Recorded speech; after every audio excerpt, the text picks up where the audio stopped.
We'd like to welcome each and every individual to Voices of Integrity for Passions. Hoping you're sharing this. Ben, take it away. So today I just had a few questions for you guys about passions. Is there such thing as being too passionate? I got my answer. I got my answer. Okay, go ahead, Ken. So my first answer was yes and no. My second was, I wonder if it depends on what the passion is. That would be, for me, that would probably be a determinant to whether it's a yes or whether it's a no. Adam, you got anything? Actually, I didn't quite understand your question. Like, can you be too passionate about something? Can you care about something too much? Yeah, it's singing. Okay. I'm really passionate about singing, and in my college I do singing a lot. Do you feel that you can be too passionate about that sometimes? I am not sure right now, but it might take me to that point. Okay. Mark? Rosanna, did you have any thought?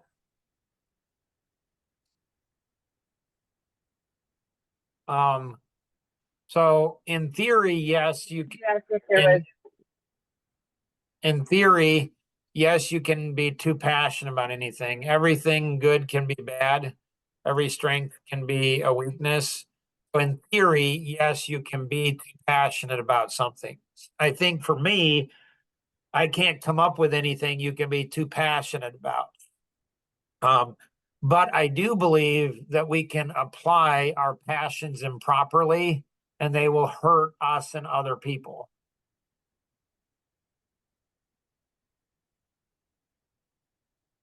How do you know when you're doing that? Is it just kind of like common sense you feel, or is it something that only few people can pick up on? I don't feel very many people have common sense, and so I don't think it's common sense. I think it's the foundation upon which we build our belief system, on.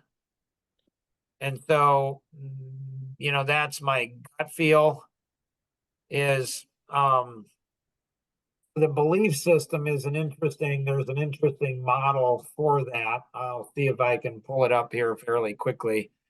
And so it's, what's our belief system?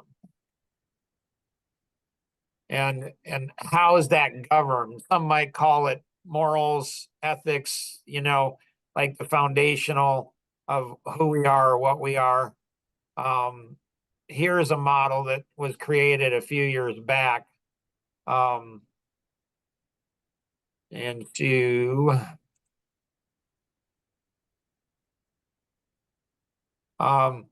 seems like our belief system, like where does our belief system come from? Like where does it come from? What is our belief system about?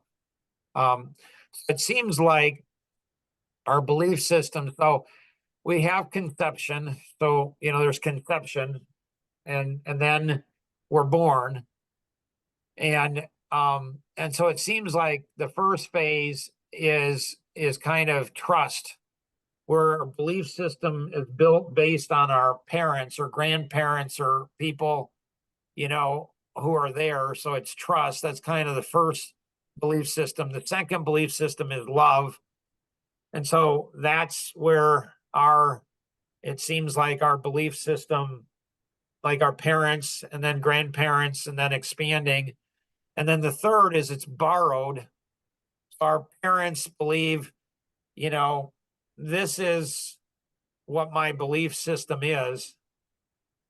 And then it's, then it's experience where we start going out into life. And so it's conception, born. You can see the little, stick men out here.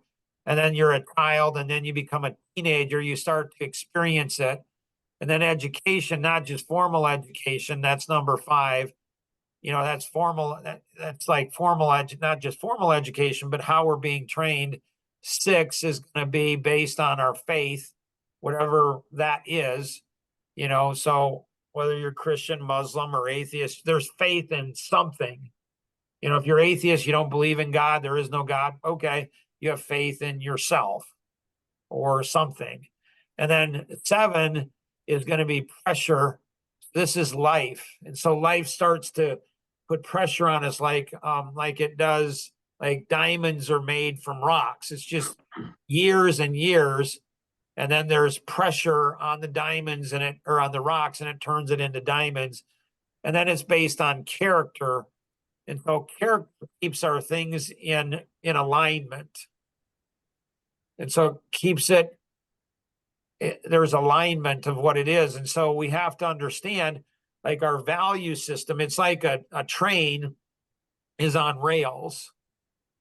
And so it's designed, a train is designed to go in certain places. And so this may be too deep, or I may not be articulating it well. And so I think our passions, if you think about it, my wife and I have been married for 39 years. If people ask me, what's the number one reason that you got married to your wife, I would probably say, it's the intimacy, the sexual intimacy. And then people say, what? But I had guardrails that I wasn't going to have sexual intimacy outside of marriage. And so that was a big compelling force. Yes, I was loved her. Yes, I was committed to her. Yes, I made a vow to her. So those are things that govern the sexual passions, and then we had, 7 kids. So we don't need to go into details. I'm just saying those passions were directed into something that produced. I have your passion circle, Ben. When you look at your passion circle, so at 8, I discovered my life vision. It took me over 30 years to figure out a system that I believe that anybody who wants to go ahead and discover their life vision can. And so I think a lot of people don't want to discover their life vision because subconsciously they're afraid of the responsibility that comes with that vision. They don't want to discipline I believe, they don't want to discipline their passions. They just want their passions to run rampant, run wild. And so I think passions are like love, Ben. The more children I have, the more grandchildren I have. It's not like, well, I have 7 children, so I have each one of them have 1/7 of the love because I have 7 of them. I think that, theoretically, I may love my 7 children more than somebody who loves maybe 1 or 2. If they have 1 or 2 children, I don't know. I think the things that we're passionate about, I think passions beget other passions. So when I'm around my grandchildren, I am passionate about what they're passionate about because I'm passionate about them. And so passions. So do you feel that way with your kids too? That when they're passionate about something, you want to be passionate about that? I do. I do it. Even if it intersects with your beliefs. It does. I mean, right. Why would I go ahead and,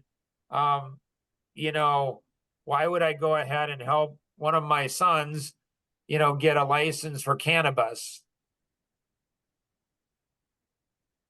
So do you think that's like, so that's kind of what I was leading into. So I feel like I'm a pretty open-minded person but I have my passions and my beliefs, and sometimes that collides with other people's passion and beliefs. And I don't know, I like to think that I'm a pretty open-minded person, but at the same time, it's like, can I be too open-minded? So I feel Sure. like that's kind of my biggest worry is when, especially when I grow up, is whether or not like other people are going to be around me that have different beliefs, and how passionate do I be to try to stick to my beliefs versus their beliefs. Well, I think the thing is, so there are people that I believe are passionate about things, and I believe these passions are going to potentially lead to death or destruction or a bunch of really hard things in their life and the lives of people around them. I think the core of the passion, I don't think is bad. Like somebody, let's say somebody who's passionate about marijuana, are they really passionate about the high? Maybe. Or are they passionate about what grows in the ground and growth? I am not passionate about the ground, about plants, or I'm just not. But my wife is, and so I try to support her passions and try to understand her passions and try to, learn how to become more passionate. I've got a son who's very much into growing things and stuff. And so I think a lot of times parents might not look at the core of the passions. And so I wonder if often kids feel judged or people feel judged when maybe they're not even being judged. Maybe both are seeing the same thing, but they don't understand one another, maybe. Or maybe, and so physical harm, physical harm. So one of the things, I made a decision at 15 that I'm not going to take a drink of alcohol or smoke or do, drugs or anything like that, or even drink coffee. I don't have a problem being around people that are like that, but if they're going to put me or others in harm's way, then I choose not to be around them. If they were to lead me into something, let's say that I did do drinking and I had issues, I wanted to stay away from that. So, so yeah, obviously one of my rules is that if I can't answer a question in 3 minutes or less, I don't have deep understanding into that question. So obviously it's taken far more than 3 minutes. So it's something I'm struggling with myself, Ben. Like with my children. I mean, Tim, our youngest son, was big into bodybuilding, and Ben and Jonathan was, you did some. So I went to bodybuilding. I mean, I did bodybuilding some when I was, when I was younger, and so I understood it. I was passionate about it then, mostly to get, attract girls.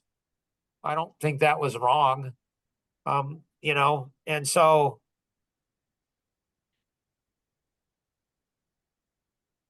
I just kind of threw everything at the wall, Ben. I don't know if any of it stuck. I don't know if there's other questions or. Well, so today's world is pretty scary, and how it's going and how people are thinking and how, like, all of it's just terrifying, especially knowing that sooner or later I might have kids and then they grow up in a world where that's the case.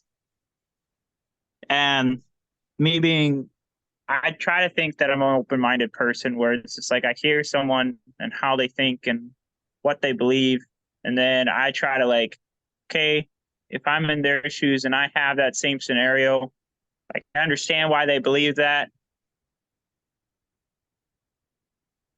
It seems like I have that view, but no one else does. Maybe that's just me being blind and stupid. What view do you have that no one else has? Like, I'm open to what people say And like it's How not do- no that's one, a great not question. necessarily no one. It means more people that are in my age gray area, and it's more people that are I'm having difficulties where it's like I understand what you're saying. And I understand why you think that way. Do you understand why I think the way I think? And then they're just like, no, you're crazy or you're stupid. You're an idiot. It's like they just completely shut it off. So I think Maybe that's me. I don't know. I think in society that the people who often say they're most open-minded are not. Right.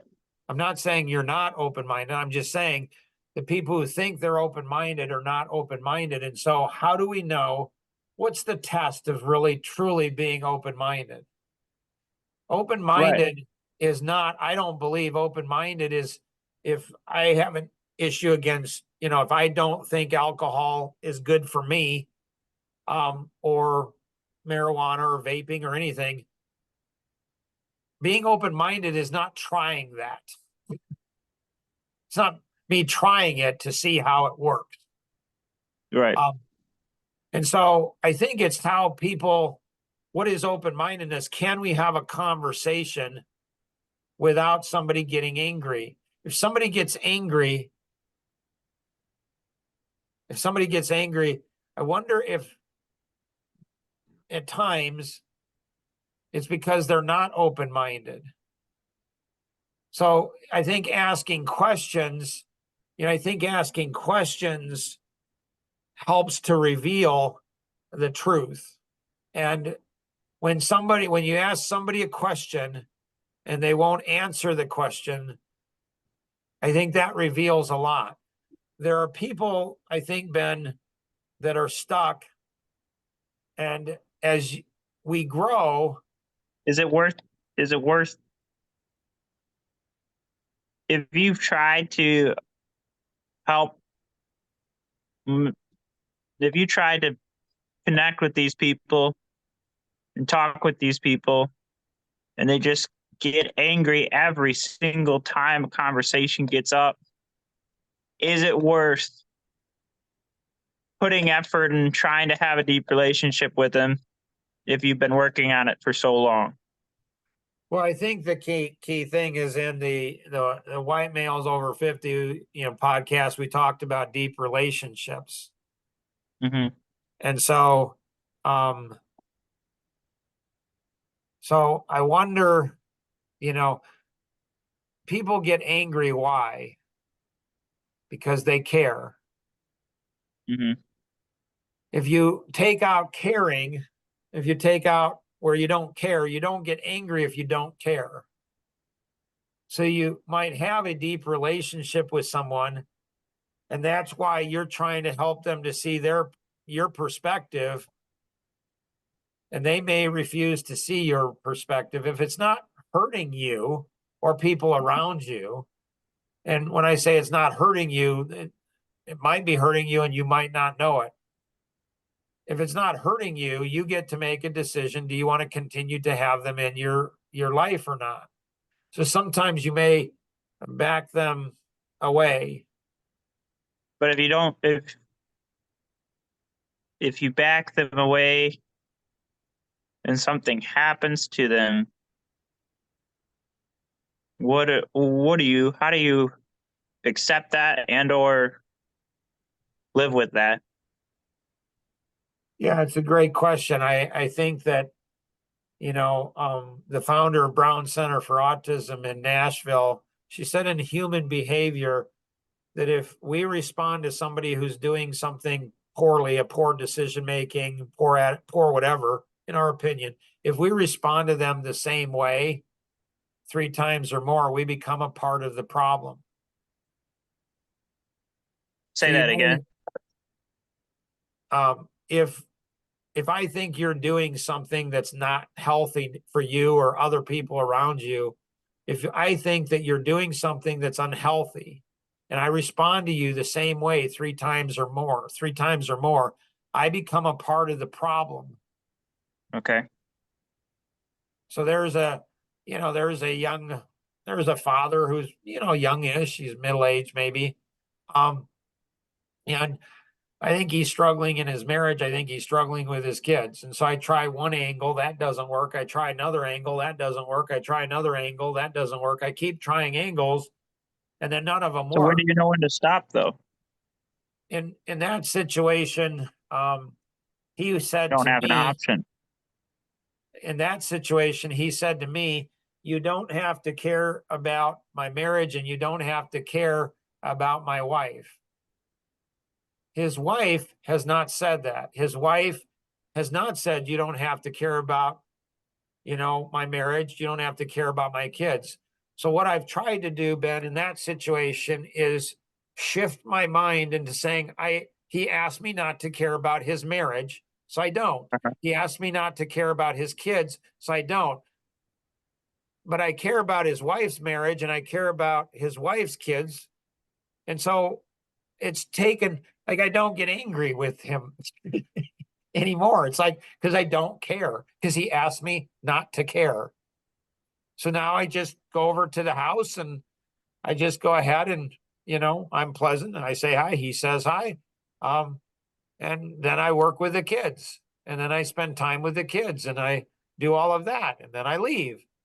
And so I'm continually shifting, with my parents when they turned, I don't know, when they were 65 or something, I could see that they were dying.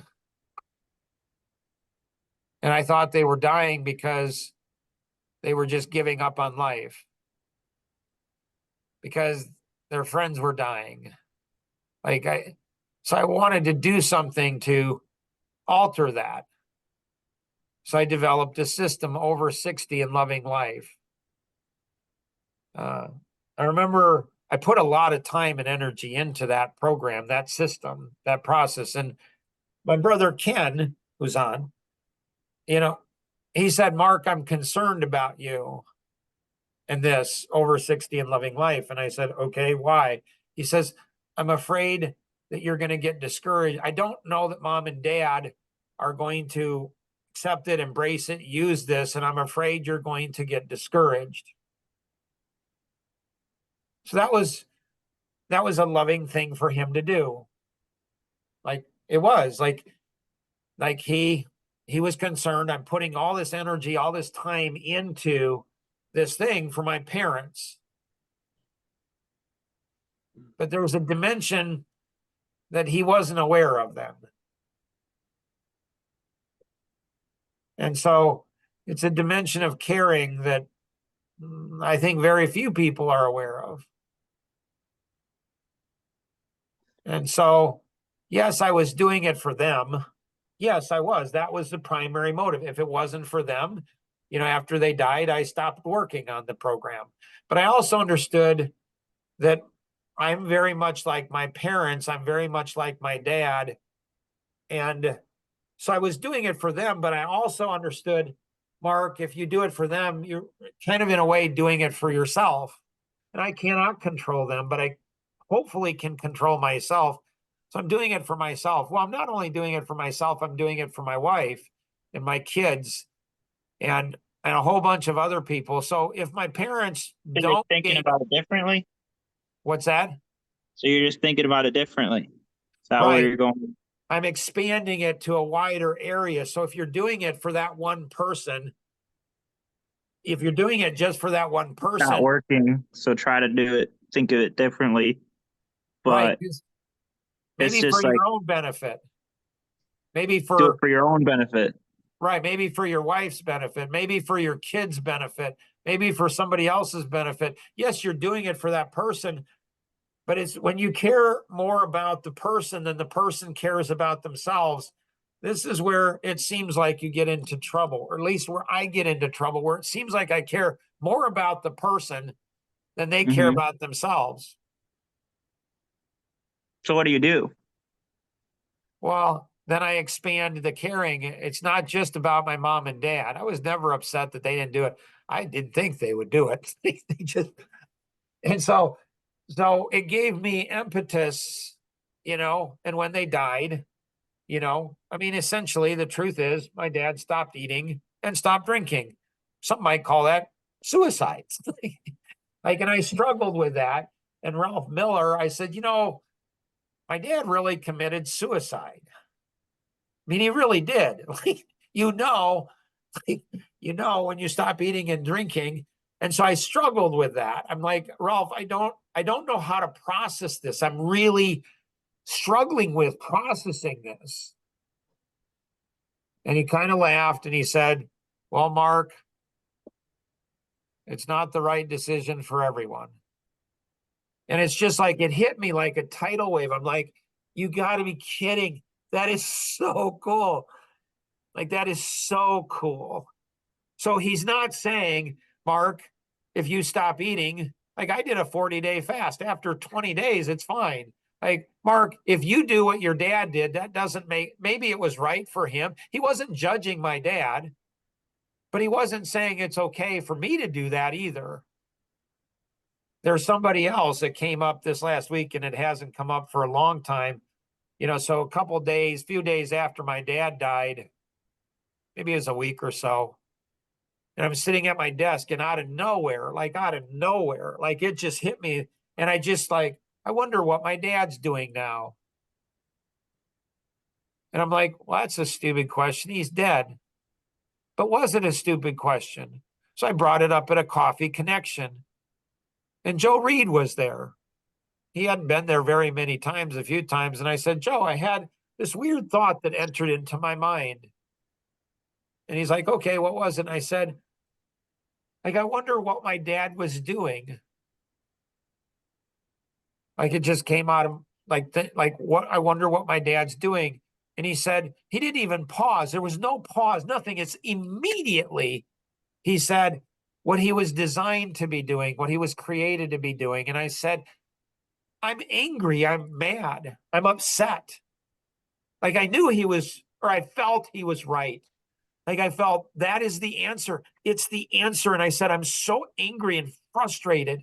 He's like, why are you angry and frustrated? I'm like, why do you have to die to do what you were designed to do? Why don't you do it like when you're living? Like, it makes no sense to me.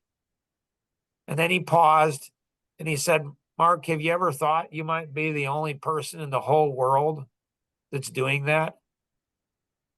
I'm like, no, I've never thought that before. Never. It never crossed my mind. And so,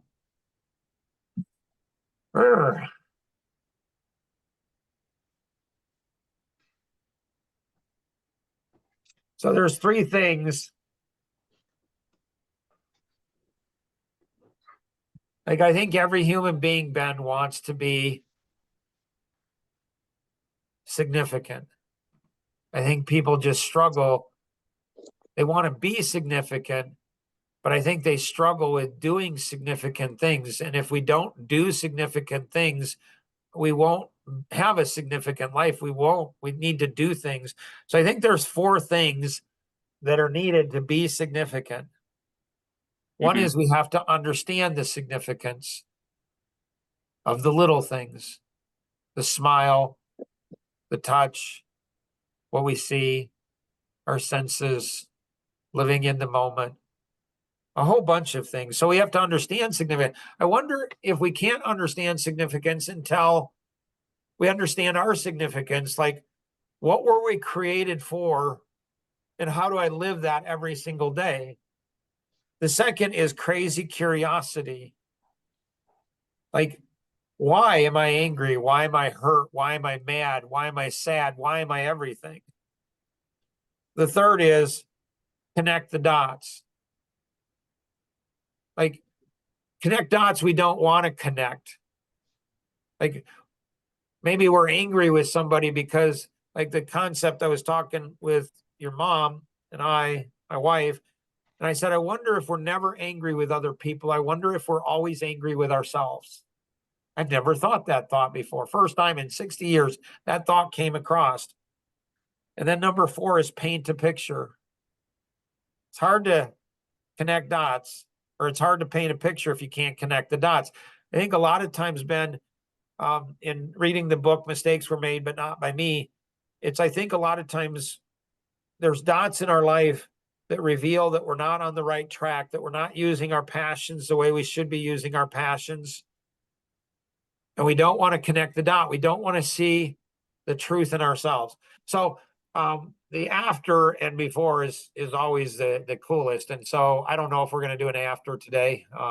We might not.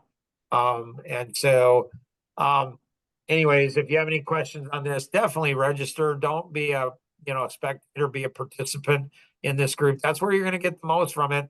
So register for the Life GPS and they'll introduce you to somebody else in the group, and you can become a participant, maybe even if it's only with one other person. If you have any questions, connect with the individual who invited you, or you can call toll free 888-230-2300, outside the US 630-393-9909.